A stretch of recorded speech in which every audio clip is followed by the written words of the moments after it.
John Davy. Elizabeth Galala. I saw her. Here. Scott Gilbert. Hello, present. Michael Hyland. Blaine Chakowski. Suki Lee. Yes. Yutin Lee. Yes. Stacy McKinney. Chloe Mexon.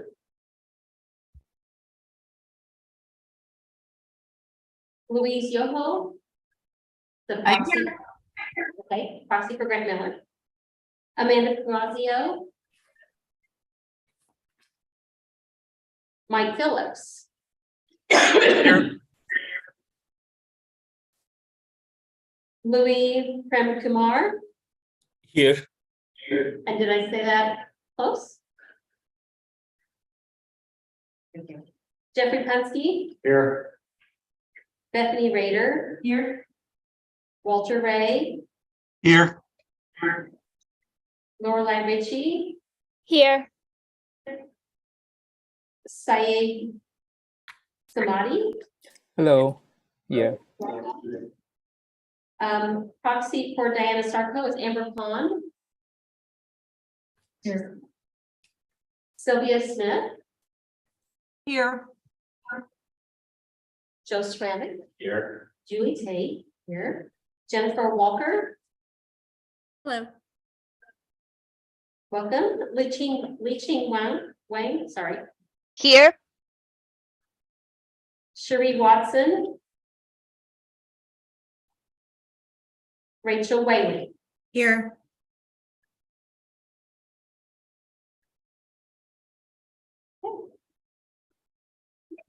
That's all.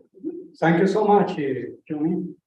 The next one on our agenda is approve of the minutes from November 15th. So any correction comments before?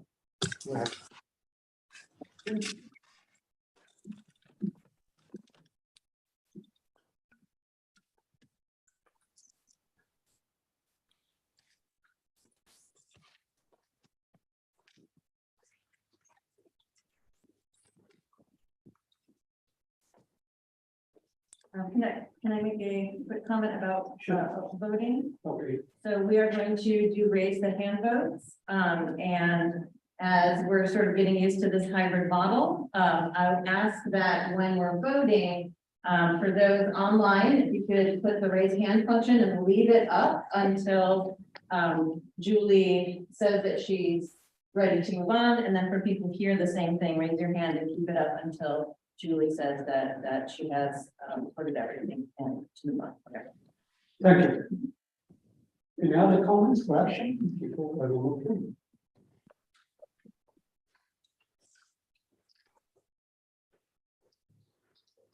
Okay. So anyone to move to prove it? Okay, Joe, move. Anyone to second? I'll second. So we will start to vote by raise the hands, both physically here and electronically there. If you say approve the minutes, or raise the hands. So go ahead and count in here first. 1, 2. To the voting to approve minutes, 3, 4, 5, 6, 7.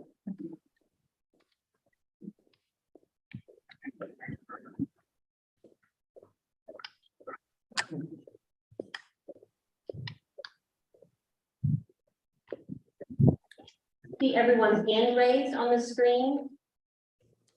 So if you're voting to approve the minutes, go ahead and please raise your hand now. Your Zoom hand.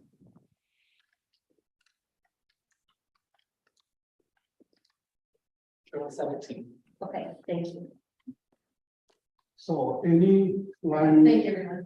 thank you. So anyone opposed or nay, no hands? Abstention? We'll slow down. Sorry. Yeah, let's slow down a bit. So I didn't, yeah, I wasn't thinking, we never had names. Sorry. anyone opposed to approving the minutes, please raise your hand now. Right, nay, you're nay. So One vote. Dr. Samadi, are you voting nay on the minutes? I guess I raised my hand, right? Yeah. Yes. Okay. All right, thank you. You can put your hands down. Yeah. Any abstentions?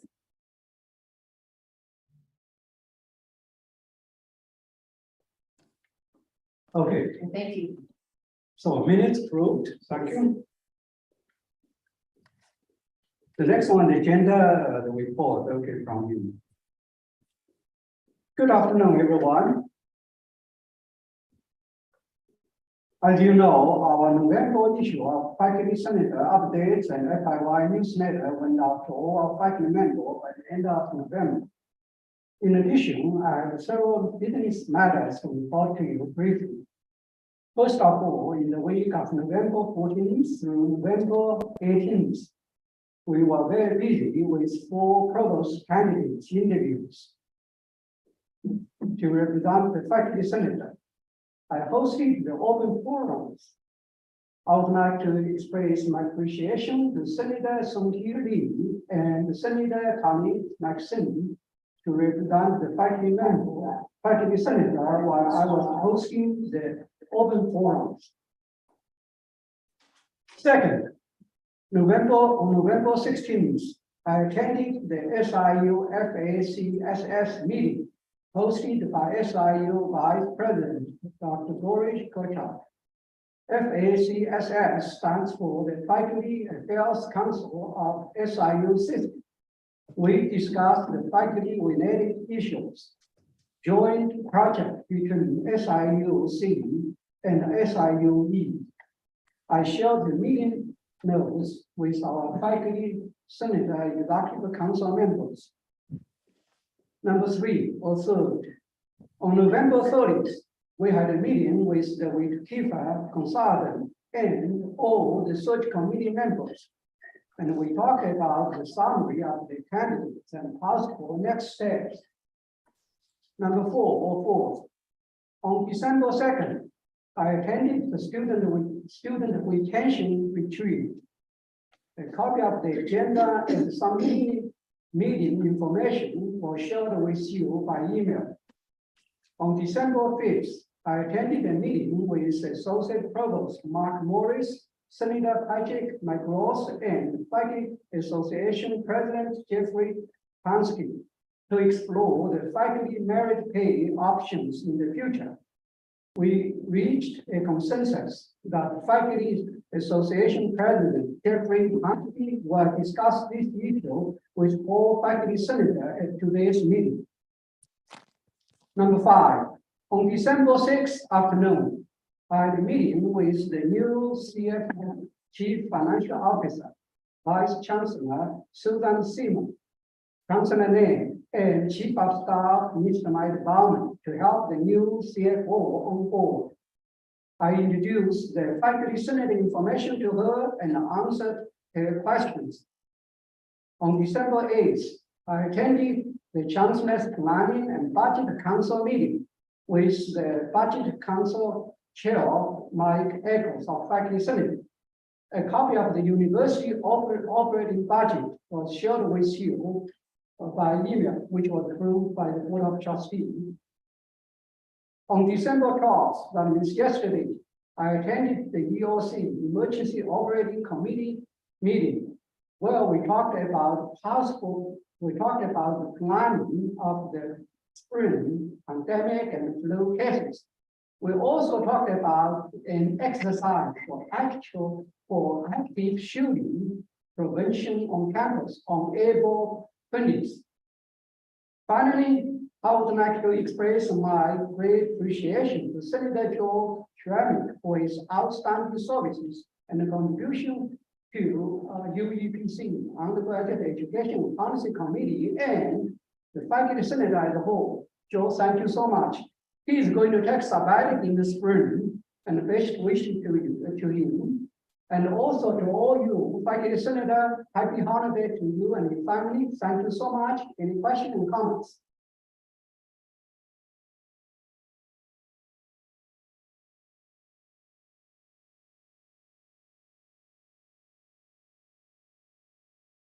Okay, no question, no comments. We're going to move to number 5, special guest. We have SIU System Vice President, Dr. Gorish Gochab. He is here. He's going to show some comments with us with PowerPoint. Dr. Gorish. Gochab, are you ready? Thank you, Dr. Lee. Good afternoon, everyone. It's good to be back at Faculty Senate. I'd come last year, so I'm going to share my slides real quick. Can everyone see the screen? The shared slides? Okay, I see head movement. So I'm going to talk about two things. One is something that Dr. Lee already talked about, the Faculty Advisory Committee for the SIU system and some of the activities that they have been involved in. And, I've been attending those meetings. And the second thing I wanted to talk about is a little short update on the strategic plan, the system strategic plan, and where we are. So as Dr. Lee mentioned, the Faculty Advisory Committee for the SIU system is made up of the leaders, elected leaders from the different campuses. And we work together to look at how we can do things together for the good of the faculty and the good of the university and the students across the system. Representing SIUC are Dr. Yuting Lee and Dr. Craig Gingrich Philbin from the Graduate Council, and Dr. Augustin Jimenez Ruiz and Dr. Pamela Smoot from the Hispanic and Black Faculty Staff Association. Some of the things that the committee has done, I'd like Faculty Senate to know they've been hard at work. So in spring 2021, a survey went out to all faculty across the system. This was during COVID, and faculty were asked, so how can we help you? One of the things that came up was faculty needed something on wellness. So the Faculty Advisory Committee, we call it FACS, worked with the counseling directors at each of the campuses and the Center for Human and Organizational Potential at the School of Medicine. And in the spring of 2022, there was a workshop that was conducted on how we can work better during COVID, how we can improve our wellness or maintain our wellness, and what kinds of resources were available to faculty. And then there were breakout sessions for each of the campuses. That was something that the Faculty Advisory Committee did.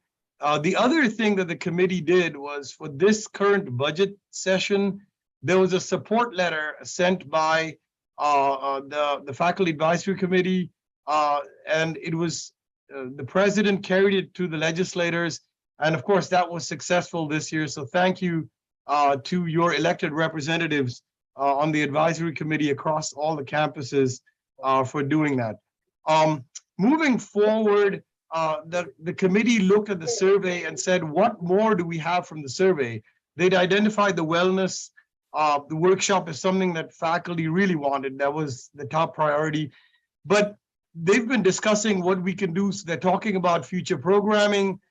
They're hard at work, but here are a few things that they're working on. One is creation of a suggestion box that can be shared through Qualtrics, where faculty can suggest, how we can improve things on the campus as well as the system. So Dr. Lee and Dr. Smoot from SIUC are on that subcommittee to come up with the electronic suggestion box. We're going to have to work with IT to see how we can do that in a good way. The other thing, an exciting thing that the committee talked about was a system-wide award for collaborative faculty work across campuses. So it could be an award for teaching, scholarship service, or anti-racism, diversity, equity, and inclusion initiatives. And representing SIUC are Dr. Yuting Lee and Dr. Philbrook from the Graduate Council. And of course, we have representatives from the other campuses as well on that subcommittee. So that's something pretty exciting. The committee has also talked about speaking with President Mahoney about how we can work across campuses for the common why, while maintaining the distinctiveness of the campuses. What can we do for the betterment of faculty as well as our students? And there's also a discussion looking at a collaborative economic community development grant across the campuses. So the Office of Community Engagement at system level is working on that taking the suggestion from the Faculty Advisory Committee. So that's a quick update on the Faculty Advisory Committee. Sorry, I'm going so fast. I want to stick to 5 minutes. But I want to give a quick update, changing gears a little bit to the system strategic plan. Just to let you know, several months ago, we superimposed the SIUC and SIUE strategic plans on the system plan, and then on the IBHE, Illinois Board of Higher Education plan, and there's a lot of consistency. So we're all moving in the same direction, which is a good thing. Now, this is a report from the Center for Predictive Analytics that's actually helping the system monitor the plan. Just to give you a little update, the plan was developed by personnel across all campuses, and we had alumni, we had students, we had community members developing the system plan. And now we have 15 implementation teams actually implementing the plan and monitoring the metrics. And so I'm not going to go through each of the 15 teams, but some examples are we're looking at things like course sharing, high impact practices, diversity, equity, inclusion. The chief information officers are looking at, can we have an enterprise-wide EID? We can share a lot of resources and those kinds of things. We're looking at, system-wide professional development and advancement. So these committees are hard at work. They represent all the campuses. And I just wanted to put this up to show you that, there's a lot of work going on at the system level to move things forward. There was a report that was submitted by these implementation teams in early December. It was reported to the Board of Trustees. Here's a quick update of what's upcoming. So the reports have been submitted. The final reports will go into the trustees in February. We will be putting this on the system website so everybody can look at it. And one of the exciting things is that we will have a dashboard that will develop. It says Jan 2023. I hope we can do it by then. But sometime, at least by the middle of spring, we'll have the beginnings of a dashboard, across the system to show what we call the power of the system. And this is hopefully going to help both the chancellors and the system president when they talk to people in Springfield, as well as people outside our system, to show how strong our system is compared to all the other universities in the state of Illinois, because we're all competing for the same, a fixed pie of dollars. In February, there will be more of the report that will be presented to the Board of Trustees, and there'll be regular updates as is indicated on this slide. In March, June, September, and December, there'll be regular updates on how the strategic plan is moving forward, and the dashboard will contain elements of the metrics as we move forward in the strategic plan. That is a very quick update. I wanted to stick to 5 minutes. I promised Dr. Lee I would stick to 5 minutes. So I will stop there.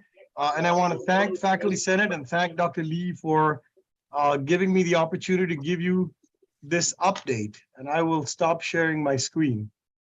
Thank you so much, Vice President Gorish Kochar, for any questions, comments for his presentation. Yes, Senator George Sherman. Yes, hi, this report was very useful. I just want to kind of underscore something that I've been in communication with all this fall with various people at the system level, as well as provost and chancellor. I want to preface this also by saying I have a PhD from a consortium model, and it can work, but one of the things that is upsetting to me at times is how much friction there is between our two campuses, particularly when it comes to graduate education and where the resources really ought to be shared, where you really do get a lot of ways to best bang for the buck. I'm leaving the Faculty Senate after this month, but so I really won't frame this more as a comment and imploration even, to keep working on building closer ties between our two campuses.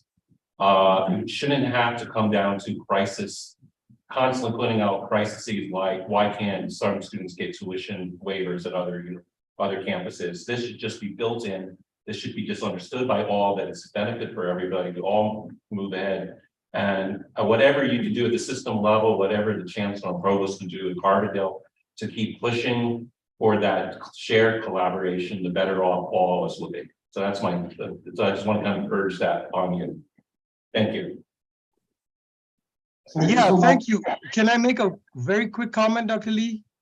Sure, please, go ahead. Yeah, so I couldn't hear too well, but whoever made the comment, and I couldn't see too well, but thank you for that comment. I really appreciate it. I just wanted to give a very quick update, and since Chancellor Lane is here, I wanted to mention that there's a cooperative PhD group amongst the implementation teams. They have been working on streamlining the MOUs, but I want to give Chancellor Lane credit for one thing that just recently occurred, that now graduate assistants on either campus can receive, so that any tuition waiver they receive will be honored on the other campus. So I want to give thanks to both Chancellors Lane and Chancellor Minor for taking the step forward. So that's a really positive step in the right direction. So thank you to the implementation teams. This is the work of all the people on the Edwardsville and Carbondale campus and the teams. And thank you to the chancellors for seeing the value in this. And can you repeat who said this? Because I really apologize. I couldn't hear. And Joe Stravick, and I'm in the history. oh, thank you. Yeah. So thank you so much. I'm sure you'll agree this is a really positive step in the right direction.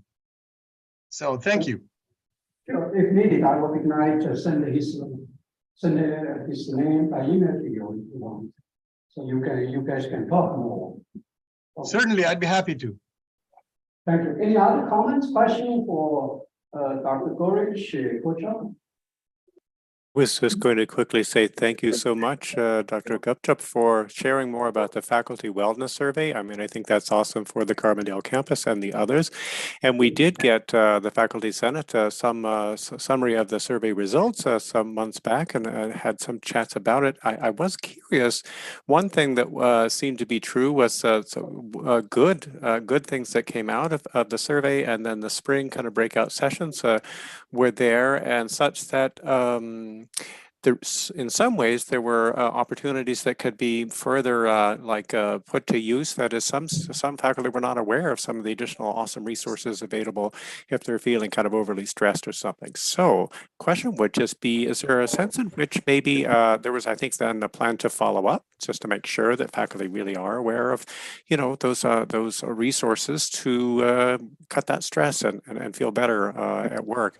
Any sense in which there was a little success maybe with those efforts to make for more awareness of resources like that? Yeah, so thank you, Scott, and great to meet you. Second time in one day. So, but that's a good point. Actually, I forget the name of the implementation team. Is the professional development and advancement implementation team. The directors of counseling are on that team, and the directors of counseling noted what was said in the breakout sessions. So we're hoping to make sure that we can have those resources circulated to the faculty through that implementation team on all campuses, because that's one of the things the faculty said. We need to know what the resources are, and we need to have that at our fingertips. So we might be able to put that on the website. I'm going to write that down, Scott, and mention that to, I forget the name of the counseling director on the Carbondale campus. Can you remind me? I don't know. I apologize. Dr. Clark. Dr. Clark. She is one of the co-chairs of the committee, so I'll let her know. So thank you so much for that comment. Sometimes it's good for people to remind us, to let us know, because, you know, with my hair going, sometimes I forget things too. Things escape. So, but anyway, I will bring that to Dr. Clark, certainly. So thank you, Scott. Okay, any more comments, questions for?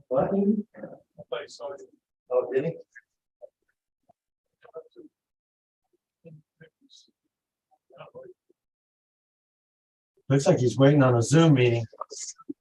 You okay? Yeah. I've been meaning to see you. Huh? Did you get your 2 front teeth for Christmas yet?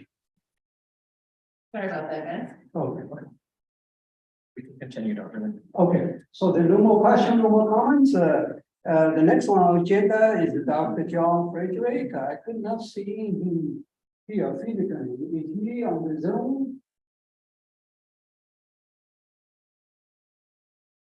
Dr. John Frederick, I know he is the chair of our GRB, and he told me that he would like to make a brief report, maybe for some reason.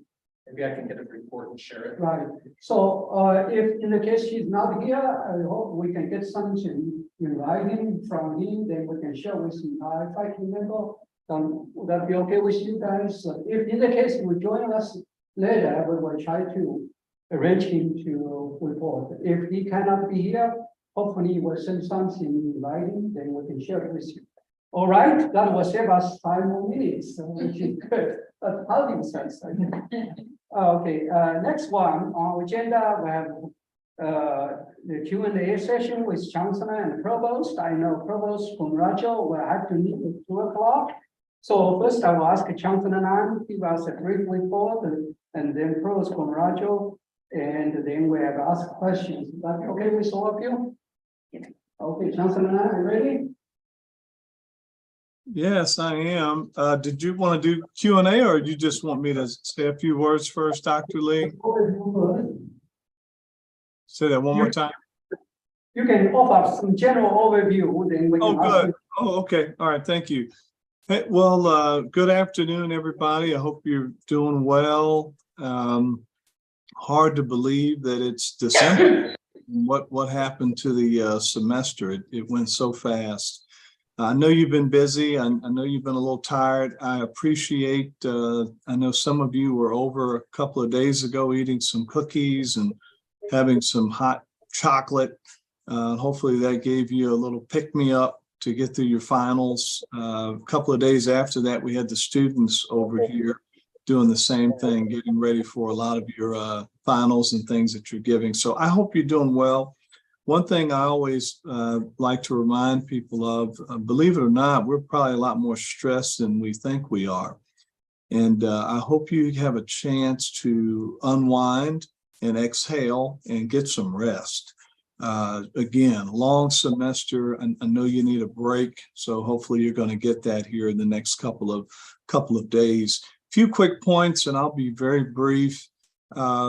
Dr. Lee, I want to thank him and our search committee.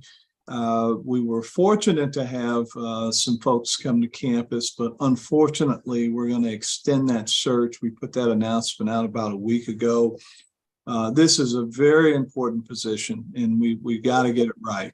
And so we're going to take our time in doing that. And the search committee has reconvened, or they're going to be talking again and looking through applications.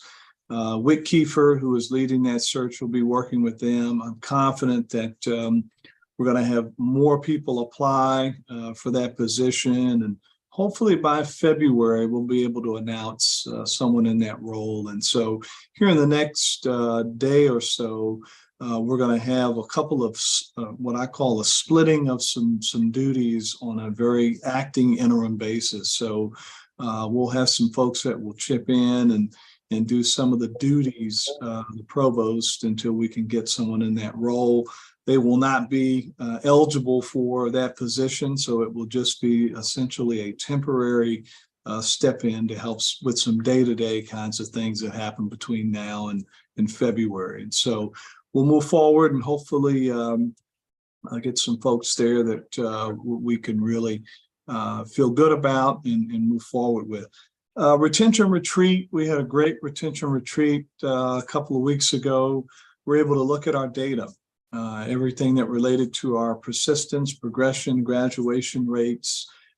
We did that with all of our academic deans. They were there, all of our cabinet members. We have faculty, we have retention and recruitment coordinators and advisors that were there. So really good to be able to look at the data. There was some good, some bad, and some ugly in there. And I think groups were able to break out and really talk about some strategies for increasing in a lot of different areas. And so really was pleased with the work that happened there. And we'll continue to do that every year. That's something we'll do every year.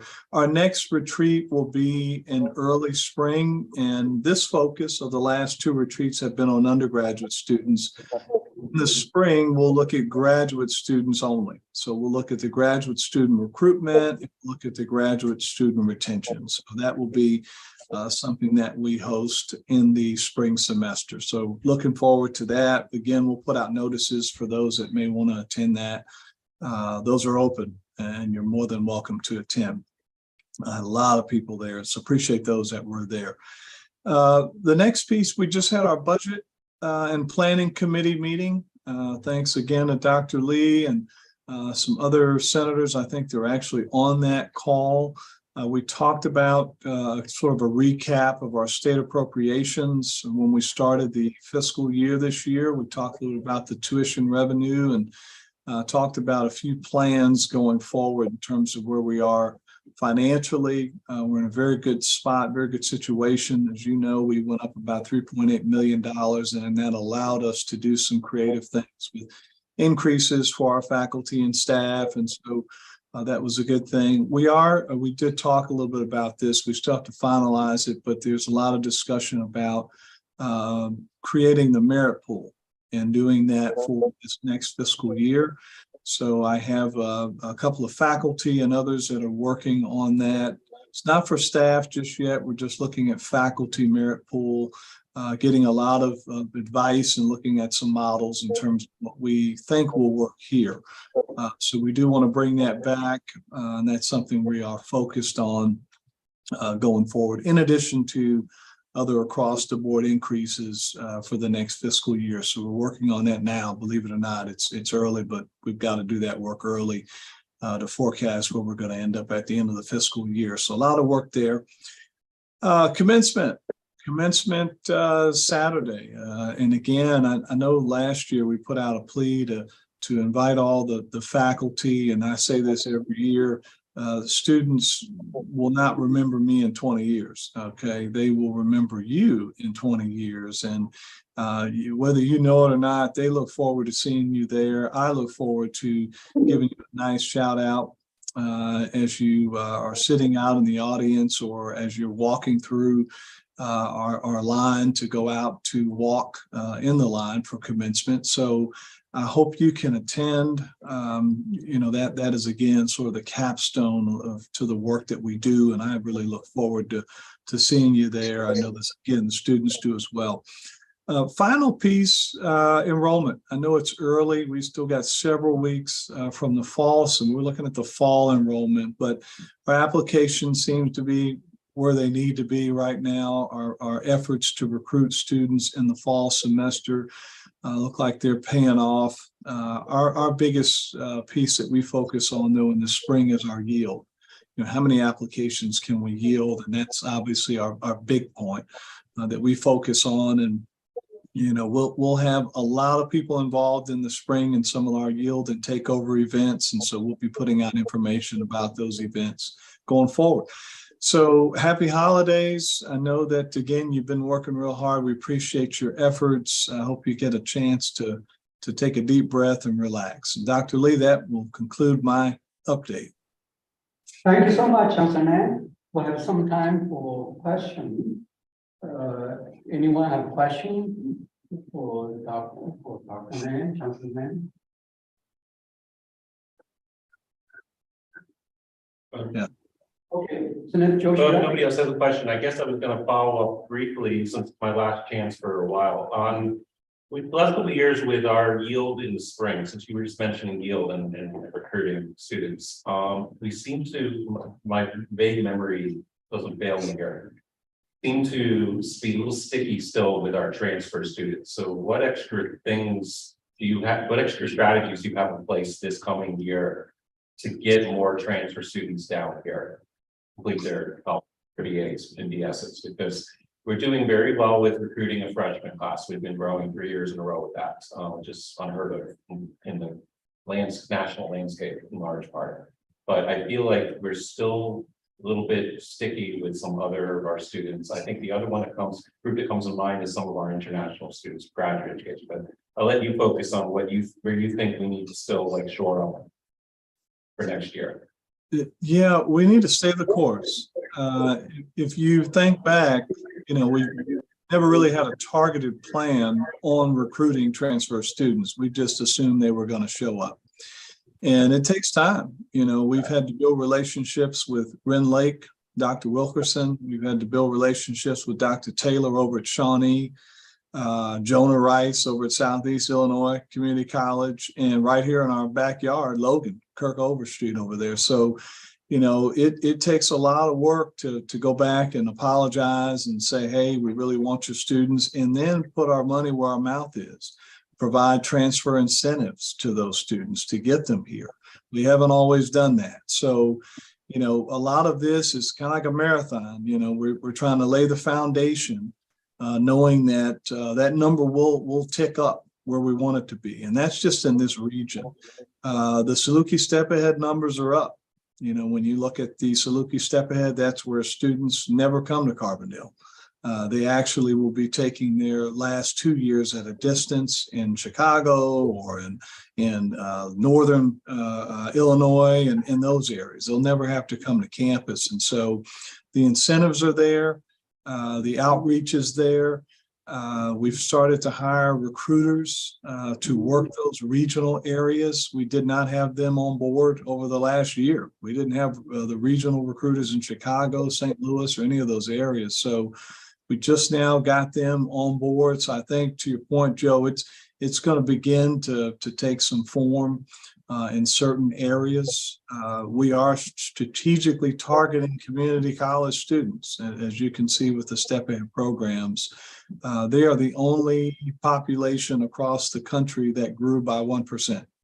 Higher ed 4 years did not grow. The only institutions of higher education that grew were community colleges. So they are bouncing back a lot faster post-COVID than other institutions. And so I think the initial work that we laid and the foundational work over the last 2 years, I think is going to help us as people really, come out of COVID, as I call it, post-COVID environments, to get those students here. So people, I do have to say this because I think it's important to know, and then I'll stop. We have some folks here working extremely hard. If I evaluate and give them a grade, I give them an A+. I mean, we have staff members that are going above and beyond to try and recruit. As a matter of fact, I'm going to meet with all of our recruiters at 3:00 when I get off of this call, right over in the Student Services building. They're all here. Even our regional recruiters are here today. So they are working like crazy. They're doing a tremendous job following up with our folks, whether it's community college students or 4-year students or graduate students. That's another piece, Joe, to your point. You mentioned international. We got some work to do there. We have not had that as a focus over the last several years, and our numbers have declined because of it. So we've got a lot of momentum here. Dr. Kostas Satsoulis, we were talking about that at our cabinet meeting this morning. Again, the recruitment and retention focus on international students and graduate students, I think you're going to continue to see that blossom. Thank you so much, Chancellor. Any other comments, questions? Well, if not, I do have a question to ask you, Chancellor. Today I got an email from one of our faculty members about faculty pay raise. So basically the question is that what can you do to expedite or speed up the process for faculty pay increase? I think I shared this email with our faculty senate, exactly the council members. So did I get this email correct? Yes. Okay, so Chancellor Nan, could you answer the question? I couldn't, it's like you're in a real hollow, I don't know if it's just me. It's really hard to hear you in there. Oh, okay, yes, okay. Yeah, I don't know if you want to type that in or, No, okay. I did hear speed up. So I think you're asking me to speed something up. Can you hear me better? Yeah, let's see. Okay, today I got an email from one of the faculty members. He asked us the question about what can you do to speed up the process for faculty pay increase. Oh, for faculty pay increase. Got it. I heard you. So there are a couple of things, and anything we do would happen around the end of the fiscal year that would take shape for the new fiscal year. So raises, typically what we've done just historically over the last 2 years has been a 2% across the board raise for everyone. And that has been in effect now 2 years. The plan, obviously, when we look at our resources, would be to do that again across the board. We are looking at internal equity, I think, which is the heart of your question in terms of pay equity among faculty. That work will happen, most of that work, and I hope to have it done by this spring semester, because I'm trying to time it before the end of the fiscal year. So the adjustments that may need to be made, we have faculty that obviously in the same discipline are not being paid maybe as their counterpart. And so we do have some of that's happening, just like we did in the A&P and the civil category. That's what we're going to be looking at to adjust. So for folks that may be looking for that to speed up, you may see that happen sooner for folks that are in situations where the equity needs to be adjusted. So that's work, Dr. Lee, we talked a little bit about that with our committees. That's just doing a full scan of the faculty that we have here now. That's probably, I think, what you're asking me to speed up. That would be the piece that, we will be working on in the spring. Okay, thank you very much, Chancellor. And we have Senator Jeffrey Pansky. You have a hand. Could you please? Yeah, so I'm going to speak right now as my other role, which is FA president. If I didn't actually see this email, but I believe the question may have also been about the raises for this year. And I just wanted to note that the FA and administration is presently working on finalizing the raises for this year. There's a process to that. We have to review SIU financials, but we are working on finalizing that. So the raises should come into effect fairly soon. Thank you for mentioning that. Thanks for working too on that, Jeff. I know you and Mark and others. If you need any help from me, let me know, but I think you guys can handle it. Okay. Thank you so much, Chancellor Nan and Senator Pansky. Any other questions, comments for Chancellor Nan before we move to Provost Pomerantz?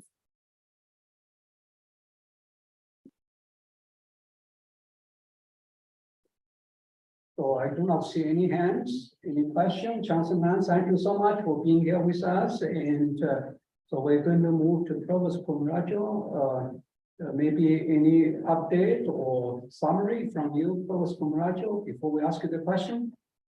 Yeah, thank you, Dr. Lee, and good afternoon, everyone. Just a few quick updates. As you know, our spring registration opened the 10th week of the semester, and we are actively pursuing everyone who has not registered to register for classes. So if you are still in touch with your students, encourage them to register, particularly the graduate students. They tend to sort of register late, and it doesn't help us if they don't register before our 10th day count when we put out our spring numbers. So please encourage students to register. And then as we are wrapping up finals week, we ask that instructors remain responsive to students. Even after grading and submitting your grades, sometimes students might contact and asked for some review of their grades. So we asked that even earlier part of next semester to continue being responsive to students. We're also continuing to aim for 100% compliance in terms of submission of grades. The grades are due on Wednesday of next week, and starting Monday, the registrar's office will send friendly reminders Monday, Tuesday, and then by Wednesday, we hope to really get those grades in. We have gone from like really high numbers of several hundred grade or sections not being submitted to down to 63 last year. So we are hoping that we continue to improve our own performance.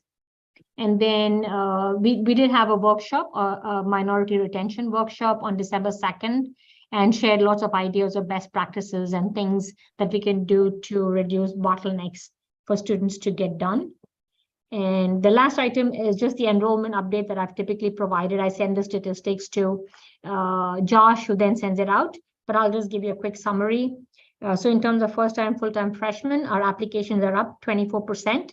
We're at 9,838, and this is only December. So it's looking good. We have admitted 6,309 students, it's up 16%.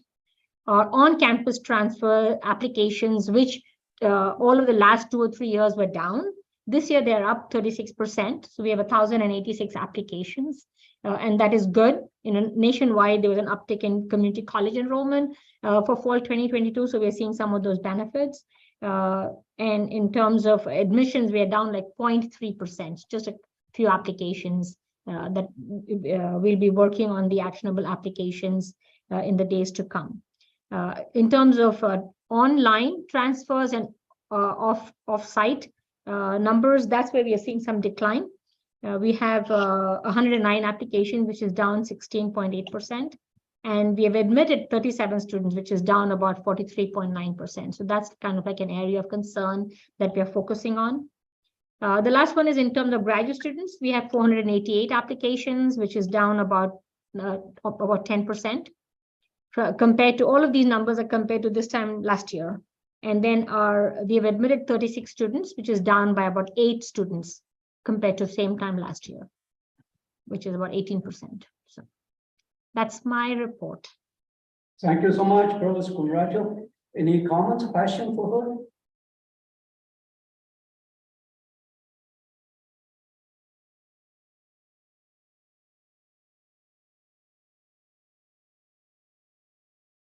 Well, I do have a comment. Okay, Provost Cumaracho, on behalf of the faculty senator, thank you very much for working for SIU for the past 29 years.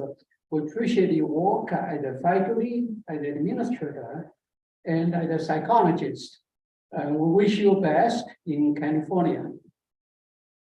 Thank you, Dr. Lee. It's been my pleasure to serve SIU, and I've gained a lot. So thank you.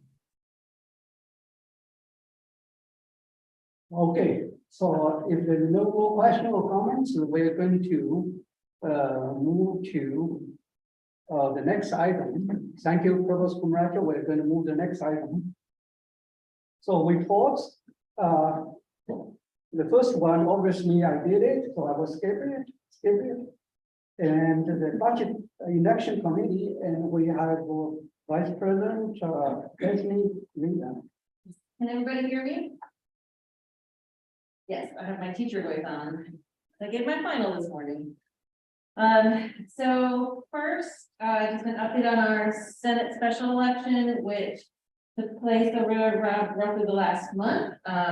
We had 6 open Senate seats. We were able to fill 5 of them. So I would like to welcome our new Senator, Jennifer Walker, Doug Davey, Betty Penemlu, Syed Samadi, and Louis Premkumar. Welcome to Senate if you are on, and we look forward to serving with you over the upcoming months. We will have, we still have 1 seat open in CAM, which we could not fill with this election, and then we'll have half a term opening in CLA as Joe leads us for sabbatical. So we may open up to another election this coming spring. If you have any questions about that, please let me know. All right. So then I'm going to move on to our JRB elections. And so for the JRB, we have 4 seats to fill. We have 4 come up every year. And there are, there are several criteria for the makeup of the JRB. One is that it has 12 members, and another is that it reflects the diversity of colleges on campus. And so as the elections committee, we've interpreted that to mean equal representation on the board from our voting units. However, there are 10 units and 12 seats. So what that means then is that we try to make sure all colleges have 1 representative, and then 2 colleges will have 2. And that can fluctuate as different members of the JRB come up for at the end of their term, at the end of their 3 years. So it moves around a little bit every year when we do this. So currently we have 0 representatives for School of Education, CECTM. The CLA representative is rotating off, which leaves us a 4th seat available, which we chose to give to HALPS based on FTE, so based on the way that we do Senate seat allocation, which is by FTE. So we went and did our call for nominees, and so we have 4 nominees, the information for which you should have received in your email. We have 2 from CLA, 1 from SOE, 1 from HALPS. But this means that leaves CECTM without representation. So I'm going to make a motion to approve all 4 nominees. However, I want to bring something to your attention to possibly discuss. Because we don't have, because of the nominees that we received, in the end, we will not have a representative for CECTM, and if you'll excuse me, I'm going to share my screen to make some of this a little easier. All right. So can everybody see my little table? Okay. So just to give you an idea of the numbers I'm talking about, so here are the current JRB members with the vacancies that we're filling. This is if we approve all 4 nominees. And this is the seat allocation that I did, handled by FTE. So if we approve all 4 nominees, we will still be missing a senator from CECTM. HALPS will have 2, CLA will have 2, which we would allocate by FTE, and then CAM will have 2. So, it doesn't necessarily fulfill the reflected diversity of colleges on campus. So what does that actually mean for this election? As I said, I'm going to motion to approve all 4 senators. However, there's no real guide to what's more important, having 12 members or having those 12 members reflect the diversity of voting units on campus. So if we vote no on all 4 of these representatives, one of the things we can do is vote on between the 2 candidates from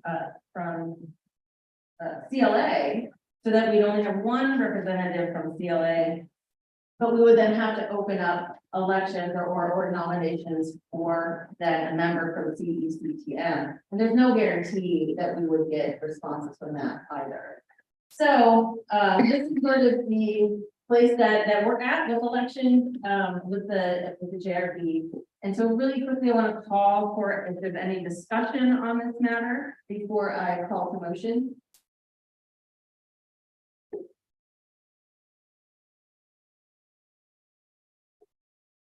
All right. If there's no discussion, then, oh, sorry, Dr. Bilal, please. Sorry, it took me a second. I'm just trying to figure it out. Have we had this problem before? Because it seems to me the most important thing is having a dozen people, but it's disappointing to miss. We have 1 more than we need in one place, and then we have 0 from the other. And I'm just curious if you know what the history is, if we've done this before and it works out fine, or if this is unique. That's a really good question. I don't know the history, but what I can tell you is that the allocation is going to change year to year as the voting units change as well. So the allocation that I did, and I want to mention that there's no requirement in the JRB procedures to allocate seats at all, in any method whatsoever. So this is just something that I decided to do, to just take a look at that representation. So the seat allocation may change over time, but I don't really have a sense of what that is like. Joe. Thank you. Question is sort of similar to Elizabeth's, which is think about how many full professors are eligible in each of the colleges, particularly since there's been a lot of reorganization on this campus in recent years. New colleges, old colleges disappearing, new colleges forming. And so one of the unintended consequences perhaps of that administrative reorganization of everything is, do we have pools of full professors in enough of them? Because you have to then understand that this is a volunteer thing. This is not something every faculty is going to be wanting to do. And if there's very few full professors in a college, for whatever reason, that could be why you're not getting applications. Absolutely. So I don't have the exact number, but there was a pool of eligible full professor faculty that meets criteria, which are can't have initiated a grievance in the past 3 years and can't have served as an administration position for the last 3 years. So each unit, including CECTM, had a pool of full professors that met that criteria. And I completely agree. So because administrative positions have been changing quickly over the last couple of years, it could be that there's a larger pool of faculty that have served as an administrator in that, in the last 3 years. So, and yes, it is a lot of time and effort. So I totally understand, why there might not be any nominees for a college. But I wanted to give this body all the information and a chance if they wanted to, if we want to think about what's more important. Thank you very much for the Yes, question. thank you. All right, any other questions or discussion? Yes. Have you shared the actual nominees themselves, like who they are? Yes, there should have been 4 files sent out with the agenda. So that should have, they should have. Sorry, end of the semester brain.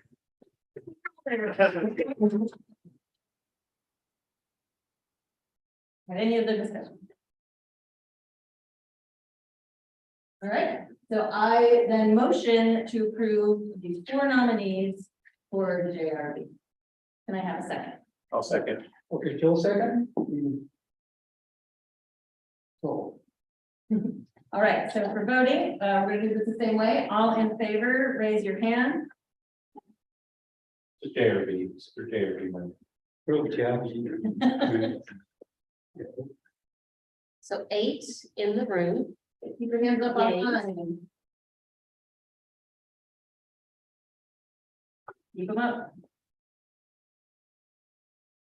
And new members, you can vote as well. Newly elected members can vote. 19 Zoom yay votes.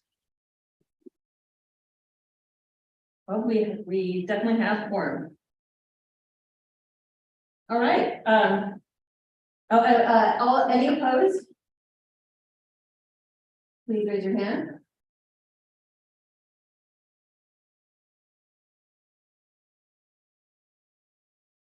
Okay, So no 0.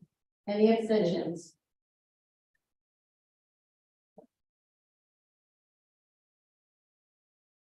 Okay. All right, thank you guys very much. I really appreciate you letting me babble on about elections. Yes, we're good, thank you. And that is the end of my report. Please let me know if you have any other questions. so it's our special election. We're good, Oh, we're good to go. all right, thank you so much, Bethany, for your good and hard work. And now we're going to move to faculty status welfare committee. Scott, I know you have to go there, hopefully, early there. So Scott, anything you want to report from your committee? Well, just the joy of being able to last a whole meeting. I've been teaching during our meetings, which is also a joy, but it's just nice to last a whole one today. So thanks for the opportunity. I think because I disappeared before my slot last time, there might not been a special thanks for additional efforts for travel funding for faculty through the Office of our Vice Chancellor for Research and Dean of Graduate School, Kostas Tsatsoulis. So just thank you to Dr. Tsatsoulis for that initiative. And we did have a bit of a chat, a little feedback for him on that kind of travel funding program, additional funding for faculty. That might have been raised at our last meeting, but I wasn't there. I just wanted to make sure I hit on that one point, and just as a brief thanks. And otherwise, I think we don't have anything additional new at the moment. Thank you very much, Scott. Any question, comments for him?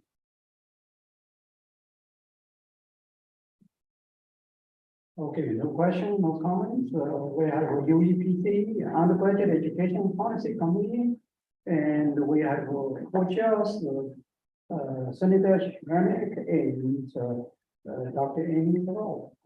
Can you all hear me? Go back here, because I don't think I have a little thing near me. The speaker's in the center. Oh, speakers in the center. Yeah. Great. Okay, to use British word. I have a very brief report. We have no business before the Senate this month, mainly to let the committee recalibrate itself and go into the spring under new leadership. I want to say it's been a pleasure the last 2.5 years to serve as one of the co-chairs of UEBC. It's been a wonderful committee. It's been a very hardworking, robust effort by all of us. My colleagues on the executive committee also have been absolutely wonderful month after month. They've been really patient with me, especially when I dump 5 or 6 RMEs and NUIs, possibly even some registrar policy proposals, and various presidents of the faculty senate over the years, and having to quickly adjust this, give 20 minutes or 30 minutes, keep us somehow on time with the rest of the business. So I really appreciate that. It's a testament to how much turn and change there's been on this campus, and that's exciting. It's exciting to see the intellectual work being done by all of our colleagues across the units on campus to think through how to better teach their particular specialties, how to deliver undergraduate and graduate education in a much better way. So I think that's a testament to all that. I also want to thank very briefly my predecessor, the predecessor to Andrew. I want to thank Andrew Yupa, but also if we could also thank Lizette Chevalier, even though she's not here to receive the thanks, just because a lot of this work cannot be done without an active partnership with the provost office. So I just also want to acknowledge that. So the last thing I want to acknowledge is Dr. Breaux. Dr. Amy Breaux received her doctorate recently. She was my co-chair a year ago. So the Senate now will have somebody who already understands the role very well of being the chair of UEBC. When she will start running, she will be the chair come spring semester. I don't know if the Senate will then try to find co-chair for her, but it is certainly in either respect, she has a lot of experience. And I wish everybody on the Senate well as I go on sabbatical. Thank you. Thank you so much, Dr. Josh Remick. Any other comments to add, Dr. Ebro? Oh, okay. I was just going to say a big thanks to Joe, definitely. And yep, we already have 2 RMEs waiting, and I'm sure we'll have some more ready to go for next semester. So thanks a bunch. Sure. Thank you very much, Dr. Ebro. I think I saw a hand from Senator Alana. Okay, yeah, thank you. I also just wanted to thank Joe. He served longer than he thought he was going to as the chair. And I just want to thank you, Joe, for the ardor with which you brought your talents to the committee. And it was great. Thank you. Thank you, Senator Tanana. Any other question, comments for them? Or either Amy or Joe?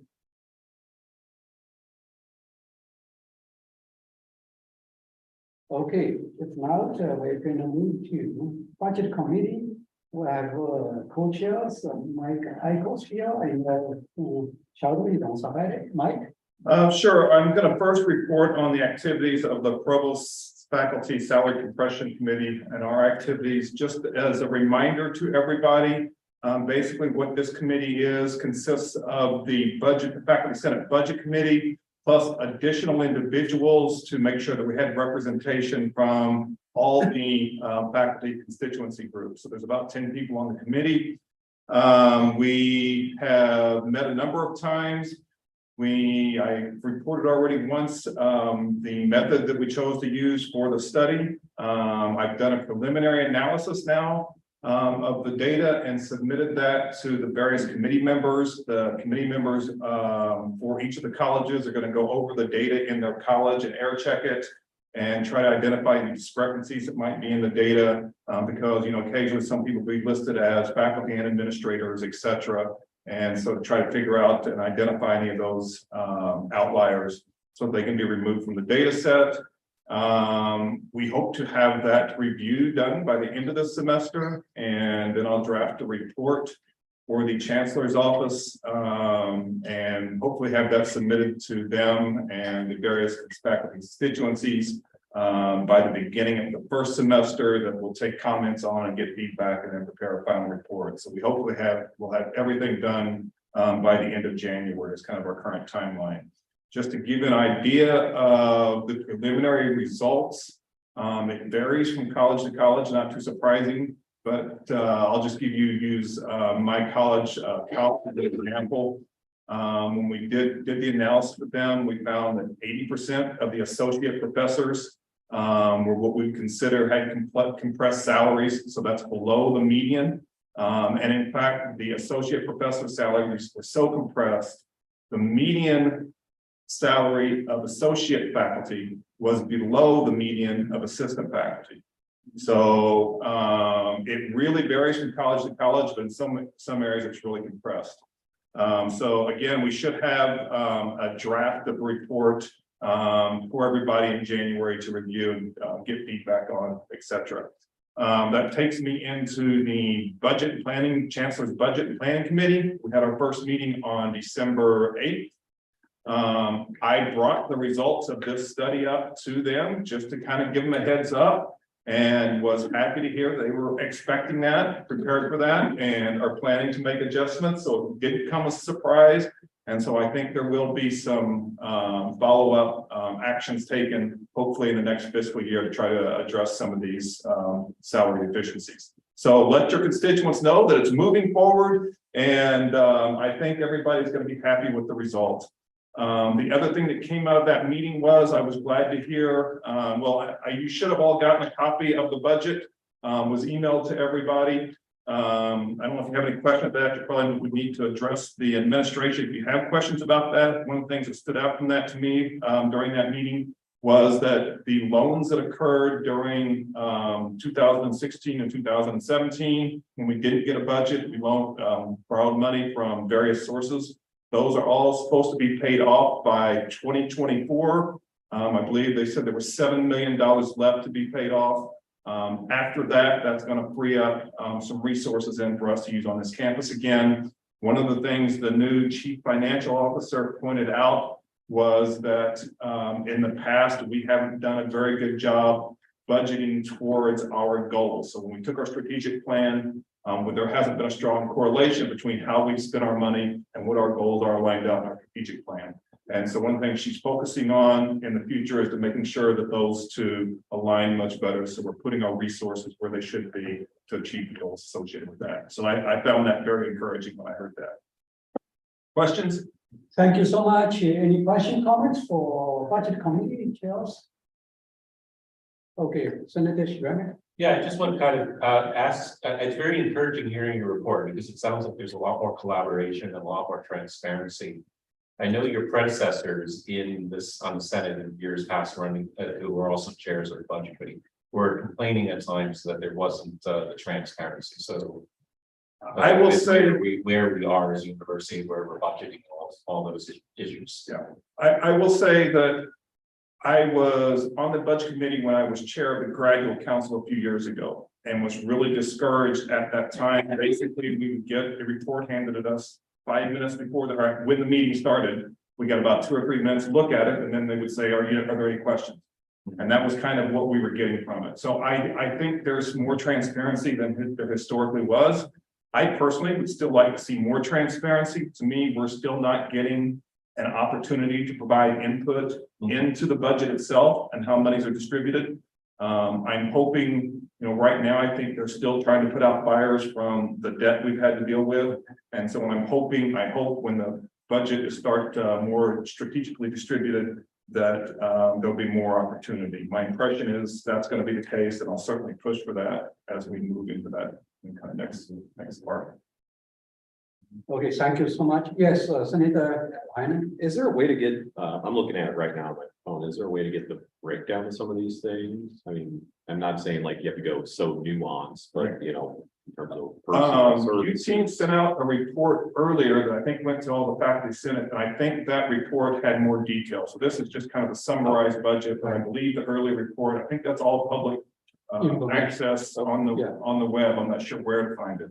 It was also approved by the Board of Trustees in September's meeting, and then we attended the budget planning meeting last week, last Thursday.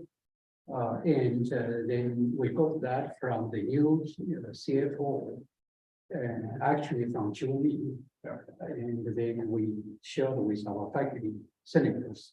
If you want us to listen to you, I'll be happy to listen. I think the more detailed information is available, but I'm not sure where to look. I can try to find out, talk to Julie or somebody, find out, point you to that direction. And then again, I apologize for my ignorance on this.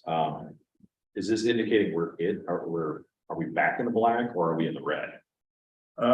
We are still in the red as far as I know until we get out, and we are expected to be in the red until 2024. Was my understanding. But we're not going further. We're not going further. Okay, yeah. We're moving out of the red. Yeah. That's a good. And building up our reserves again, because I know that's been the focus of recent years. Yes, and starting to build those reserves again. That prior to 2016, we were maintaining somewhere between a $15 and $20 million reserve. And of course, that all was wiped out in the first year of 2016. To start building it again. Very good. Any more comments from anyone on Zoom? Okay. No question, no comments for Mike Ickles, we're gonna move on to committee co-chairs, Nan Dubowski and Cindy. Okay. Yeah. Hello, everyone. Committee on Committees has 2 agendas to report. The first one, Committee on Committee approved 4 new JRB candidates, as announced by Bethany before. And the second item is to approve the volunteers for 3 committee positions for the campus-wide committees as follows: Traffic and Public Safety Committee, Raymond Narak; Graduation Appeals Committee, James Konder; Ad hoc U.S. World News and Report, Suzanne Howell, Adam Urov, Vijorara Kunjufa. So now we would like to move to a motion to request Faculty Senate to approve these committees. Thank you. I second. Oh, wait, I move. Sorry. I'll second. I thought I missed that, but that's all right. So we can do both, right? Okay, so we'll go ahead and vote. All in favor, say, raise your hands. Yeah.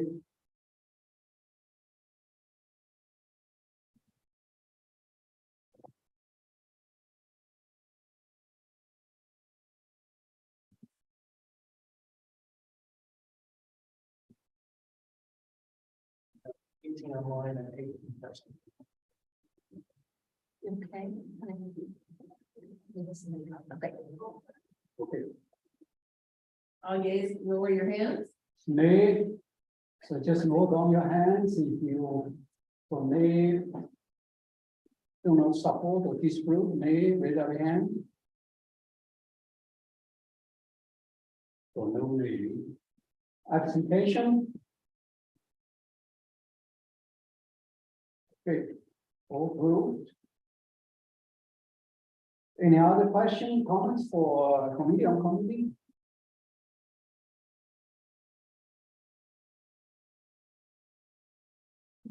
Okay, so. All right, we're going to move to the governance committee, and I know Patrick could not be here. It's coming to Maxim here. No, I will be. Okay, those of them not here, I actually Patrick send a summary to us and they think it's nice to meet. Yes, so pretend I am Patrick McGrath. I have two matters to report. Upon consulting the governance committee, I received one response in favor of appointing a current senator as parliamentarian and one response against appointing a current senator as parliamentarian. When I reported this divergence of opinion to the executive committee, the executive committee recommended that a parliamentarian no longer seemed like a necessary addition to the faculty senate. Several members of the FSCC argued that current senators and officers seemed sufficiently familiar with Robert's Rules of Order to make the appointment of a parliamentarian at best unnecessary and at worst redundant.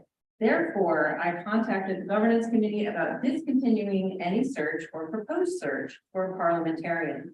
One member responded agreeing with discontinuation. However, it seems advisable for the faculty senate to distribute a guide to Robert's Rules of Order to incoming senators and or to hold a brief training period on Robert's Rules so that all senators are aware of and familiar with parliamentary procedures. Second, I attended a meeting on Monday, December 5th with APAA, Mark Morris, FA President, Jeffrey Prunsky, and FS President, Eugene Lee. We discussed ensuring that any contractual matters relating to the awarding of merit pay to faculty include persons representing the faculty association. Finally, we decided that the role of the faculty senate in discussions about faculty merit pay should entail encouraging academic units to include in their operating papers processes for evaluating merit. Thank you, Patrick. Okay, thank you so much. Okay, for reading.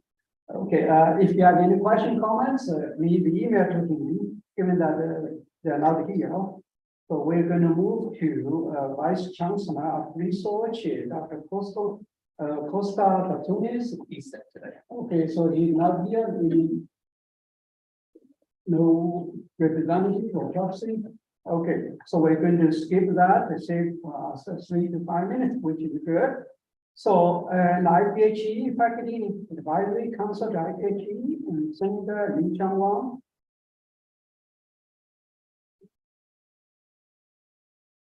Hi, good afternoon. Can you hear me? Yes. Yeah, okay, thank you. It's very brief. We had a meeting in, let me pull up.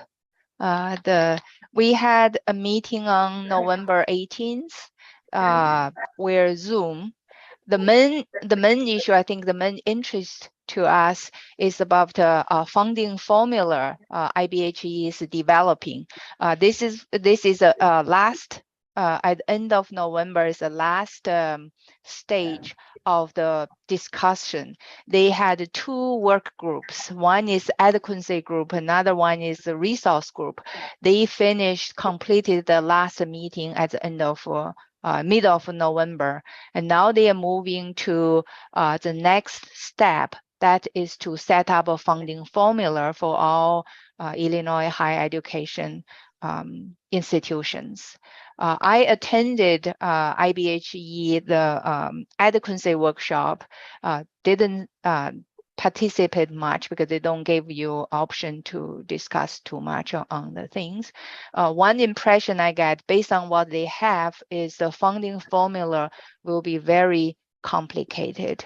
One of the issues we think is with a complicated funding formula, maybe there's a lot of things will not be easy to handle and may not function as what it intended.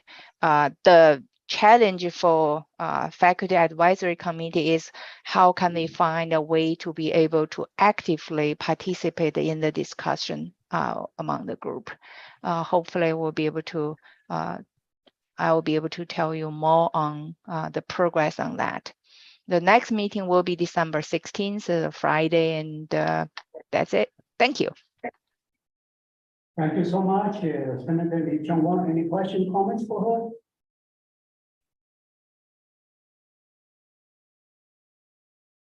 Okay. No question or comments. We're going to move to Graduate Council representative with Dr. Thomas Nesco. Yeah. Okay, thank you, Dr. Lee. I just have to report that in the last meeting of the Graduate Council, there was a resolution approved to recommend the approval of the RME for concurrent BA and JD degrees between political science in the College of Liberal Arts and the School of Law. That was the only resolution that was approved. And this is the end of my report. Thank you so much, Thomas. Any question, comments for him? Okay, then we go to the last report. So adult committee on institutional ranking, education quality. I know Nan, I think she's not here, and we know that Inan, is Inan here? She is, she just typed that she can't. Yes, I'm here. Can you hear me? Okay. Yeah. Can you hear me? Yes. Yes. Okay, good. Yes, the microphone's been misbehaving, so I wasn't able to you weren't able to hear me earlier today. I just want to give a brief report. We are going to resume meeting as a committee and transition to some new committee members who will join us come January when we resume our spring semester. We had 2 people roll off due to their other duties on campus. And then, of course, Joe Shremick is leaving us to enjoy his sabbatical. How nervy of him to do that and leave us on our committee all alone. But it's okay. We are grateful for all you did, Joe, and we look forward to hearing about your sabbatical and your productivity. So that being said, we have been trying to pull all of our materials together in a OneDrive so that there's a smooth transition between Joe's leadership and the new leadership in the springtime. And that's all I have to report. So we'll have more detail for you in our next meeting in February and give you an update on some of what we found in our direction for the ad hoc committee. Thank you so much, Inan. And when we vote, any other question, comments for her? Okay, so if not, we're going to move to obviously nothing in old Vietnamese. We're going to move to new Vietnamese. We have our senator as well as faculty association president, Jeffrey Pansky, and the other candidates to talk about this. Yeah, so I just want to briefly address some of the issues that have risen around the discussion of merit pay. Any sort of salary adjustment, these are our annual salary adjustments, other types of salary adjustments that may occur are solely the process of the negotiations between the bargaining units and the administration. We, as a bargaining unit, are interested in anything that will increase faculty compensation, provided that is done fairly. So we are working on with administration to try to create some sort of merit system. The present contract states explicitly that there is no merit pay for the duration of the contract. This can be amended, but the hope to get this all in place by next year may be a bit ambitious. The other thing to keep in mind is that merit is a mandatory aspect of all operating papers. And I believe, and as a product of reorganization, most units have to rewrite operating papers, but many, if not most units have not at this point. And those that have, because merit has not largely existed on this campus for nearly 20 years, have not really taken a look at their merit procedures. So this is something that we want to see in place. We want to see that there are merit procedures that align with the disciplinary standards as they exist today, before people are judged according to procedures. So this is something to take back to your units. Please ask your colleagues to work on their operating papers and take seriously the section on merit, because this is a shared goal to increase faculty compensation. That's what I have to say. Thank you very much for your presentation. Any question, comments for him? Yes. I have one question, Senator Punske. Yeah, go first. Walden, yes, Walden. Okay, we've suspended our merit procedures each year for the last several years, as long as there was no pay involved. But one of the things that people always are concerned about is that when merit pay becomes available, the formula will take into account previous year's merit. Is there any discussion of that? You know? We are presently, I mean, that's one of the things that we have concerns about. I think most of our merit schemes were written under a criteria assuming that merit was an ongoing thing. And so this is something that has to be addressed as well, is how do you bring it back in the first implementation? What are the standards that are going to be used? And there are a lot of very big questions with this. And this again is something that I would suggest all units, even those that were not a product of reorganization, should take a look at their merit procedures and make sure that they stand, they are in line with their disciplinary standards, but also that, you know, there isn't a consideration for periods under which merit was not evaluated. We can, there's a lot we can do to try to mitigate some of these things, but it's not going to be they're not quick fixes. So, but yes, please share these with me as well as we work with the administration, some of the issues that you're facing, because that will better enable us to have these conversations about how to actually implement this process fairly. Okay, thank you very much, Walter. Thank you so much. And we have another person, Senator Shreddick. So I have a couple comments actually. For as long as I've been a member of faculty on this campus, I came here in the fall of 2007. Merit has been a ridiculous charade. I'm not going to mince my words on this. We're fighting, it ends up being a couple dollars here and there, and it ends up offending more people than it's worth, particularly when we've had a endemic problem, a greater problem that everybody should focus far more on, which is the salary compression. I didn't think I'd ever say this. I came in as an assistant professor making more money than most of my department.